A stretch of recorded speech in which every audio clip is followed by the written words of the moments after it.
മുഖ്യമന്ത്രി പിണറായി വിജയന്റെ മകൾ വീണ വിജയൻ ഉൾപ്പെട്ട മാസപ്പടി കേസിൽ ചോദ്യം ചെയ്യാൻ വിളിപ്പിച്ചിട്ടും എൻഫോഴ്സ്മെന്റ് ഡയറക്ടറേറ്റിനോട് സഹകരിക്കാതെ CMR.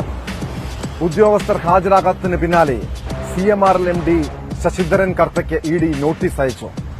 തിങ്കളാഴ്ച രാവിലെ 10:30 ചോദ്യം ചെയ്യലിനായി ഹാജരാകണമെന്നാണ് നിർദ്ദേശം. നോട്ടീസ് നൽകിയിട്ടും ഫിനാൻസ് ഡിപ്പാർട്ട്മെന്റ് ഉദ്യോഗസ്ഥൻ ഹാജരാവുകയോ രേഖകൾ ഹാജരാക്കുകയോ ചെയ്തിട്ടില്ലെന്ന് ED വ്യക്തമാക്കുന്നു. ഇതിന് പിന്നാലെയാണ് ശശിധരൻ കർത്തയ്ക്ക് കൂടി നോട്ടീസ് അയച്ചിരിക്കുന്നത്.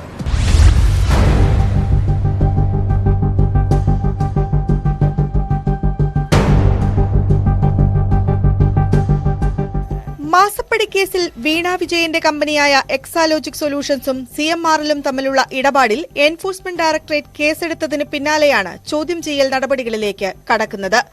അന്വേഷണത്തിന്റെ ഭാഗമായി CMRL ഉദ്യോഗസ്ഥരെ ചോദ്യം ചെയ്യലിന് വിളിപ്പിച്ചിരുന്നു. CMRL ഫിനാൻസ് വിഭാഗം ഉദ്യോഗസ്ഥരോട് രേഖകൾ സഹിതം ഹാജരാകാനായിരുന്നു നിർദ്ദേശം. എന്നാൽ ആരും ഹാജരായില്ല. ഹാജരാകാത്തതിന്റെ കാരണവും പ്രതിനിധികൾ വ്യക്തമാക്കിയിട്ടില്ല. ഈ സാഹചര്യത്തിലാണ് CMRL MD ശശിധരൻ കർത്തയ്ക്ക് ED നോട്ടീസ് നൽകിയത്. മാസപ്പടി കേസിൽ എൻഫോഴ്സ്മെന്റ് ഡയറക്ടറേറ്റിന്റെ വെളിപ്പെടുത്തൽ തുടരുന്നതിനിടെയാണ് നോട്ടീസ് നൽകിയത്.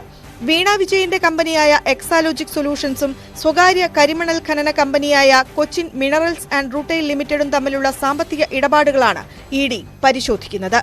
നൽകാത്ത സേവനത്തിനാണ് CMRL മുഖ്യമന്ത്രിയുടെ മകൾക്ക് പണം നൽകിയതെന്നാണ് ആരോപണം.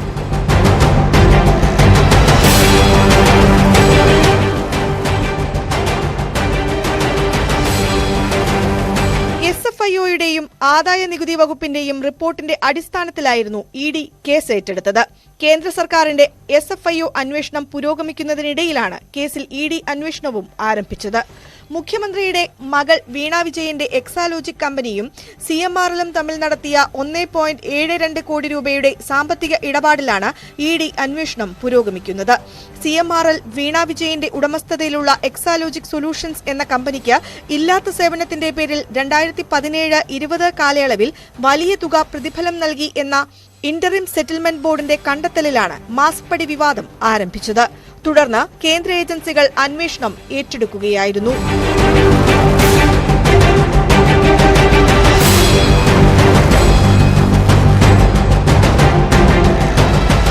ന്യൂസ് 18 കൊച്ചി.